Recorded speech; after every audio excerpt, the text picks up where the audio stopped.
What's happening, everybody? Welcome back to the channel. Welcome back to another college basketball video. It is Sunday, November 16th, and we got some more college basketball action breakdown here today. I'm going to be going over my favorite play off of this Sunday slate, and we're going to be diving into the Houston and Auburn game to do just that.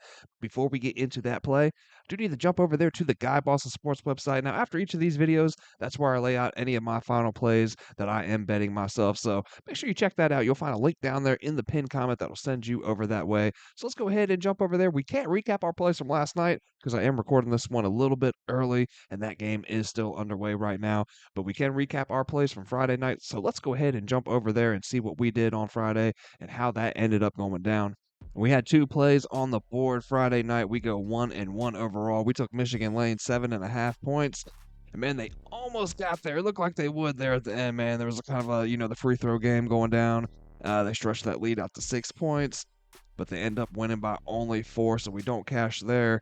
The Wildcats, they also won by 4 points. We had them laying 2.5, so we do end up cashing out on that one. 1-1 overall on the night. So let's see if we can find some positive value here on the board between this Auburn and Houston game. Man, let's go ahead and dive into that one. Like I said, 3 p.m. tip-off time here for this one. Guys, smash that like button down there for me if you can. Hit subscribe if you have not already. Let's go ahead and dive right into the mix, man. Now, we've covered Houston a couple times now here early into the season.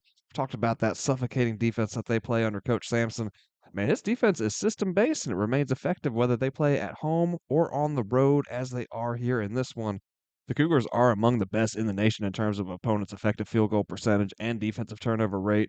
Houston tends to control and dictate the pace early, and then they prioritize slowing the game down, man, reducing the overall number of possessions for both teams. And then these lower possession games like this, man, every mistake ends up mattering, right? And this Cougars defense, they will take full advantage of every mistake that you make. And their offense also plays at a pretty methodical pace.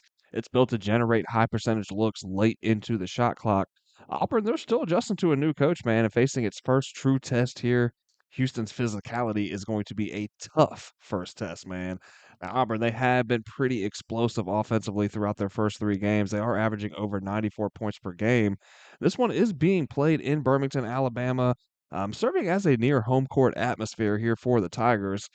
So it can be tempting, with these high scoring teams to look towards an over, but Houston's defense is the ultimate pace killer, right? Auburn has not faced anything close to this Cougars defense yet throughout this season. Houston's focus is consistently making it a half court, low possession game and limiting scoring chances for both teams. So I think Auburn has the talent, offensively especially, to challenge this team more than they've been challenged so far. Speaking of the Cougars, right, in that defense. So full game, I am leery of that number. And it is coming down. You know what I mean? It opened up at 141.5, and it's coming down to 139.5. I'm not sure that I agree with that movement, right? But it's hard to take an over when looking at Houston. So I can't get there either, right? So where do we go with this one, man? I think I like looking at the total still. Just think I like looking at it early on, man, and taking a stab at that first half total and looking at the under because we can get that total sitting at 65, 66.5, depending on what book you're looking at. So I like looking at it at 66.5. These two, they did sneak just up and over the total last year, full game, and the year before that, right? But looking at them in the first half, they did go under the mark. So the talent that they have on the offensive side of the ball and the explosiveness that they've shown so far, man, I can see Auburn figuring out some ways to get some points up as this game goes on. And ultimately that's why I'm looking to stay off of the side because I feel like this one could go either way, man, at the end of the day. I think we see a very tight, closely contested matchup. But what I think we see end of the day, above all else, is a slow grind in the first half, man, where the Tigers do struggle early on with that Cougars defensive pressure. So I like a first half under in this one more than anything else. That's where I'm going to be laying my money at in this game here. But that is going to wrap it up here today for the video. Hope you guys enjoyed the show today. Hope you found the content helpful and useful. And if you did, please don't forget to smash that like button on your way out and hit subscribe if you have not already. And that is going to wrap it up, guys. Hope you guys all cash out. Hope you guys all have yourselves a great Sunday. And I'm going to see you back Monday night for the next one.